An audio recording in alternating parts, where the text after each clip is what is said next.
అగ్నిలోంచి ప్రాతః సంధ్య సాయం సంధ్యలలో ఓ అందమైన స్త్రీ రూపం సృష్టించబడింది.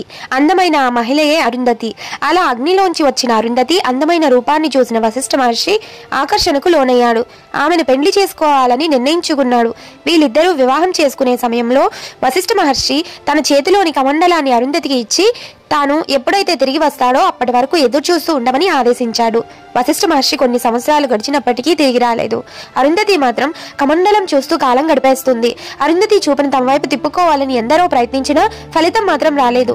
దీంతో చేసేదేమీ లేక వశిష్ఠుడు ఎక్కడున్నాడో తీవ్రంగా అన్వేషించి చివరికి వశిష్ఠుడిని తీసుకుని వచ్చి అరుంధతి ముందు నిలబెడతారు. అప్పుడు మాత్రమే తన చూపుని వశిష్ఠుడి వైపుకు తిప్పింది. అప్పటి నుంచి అరుంధతి మహాపతివ్రతగా పేరు సంపాదించుకుంది. తాను ఎప్పుడూ కూడా గగనంలో శాశ్వతంగా నక్షత్ర రూపంలో నిలిచిపోయింది. అందుకే తాళకట్టిన వెంటనే కొత్త జంటలకు అరుంధతి నక్షత్రాన్ని చూపెడతారు. అరుంధతి లాంటి లక్షణాలు కలిగి ఉండాలని, ఈ బంధం ఎప్పుడూ అరుంధతి వశిష్ఠుడిలా కలకాలం నిలిచిపోవాలని కోరుకుంటారు.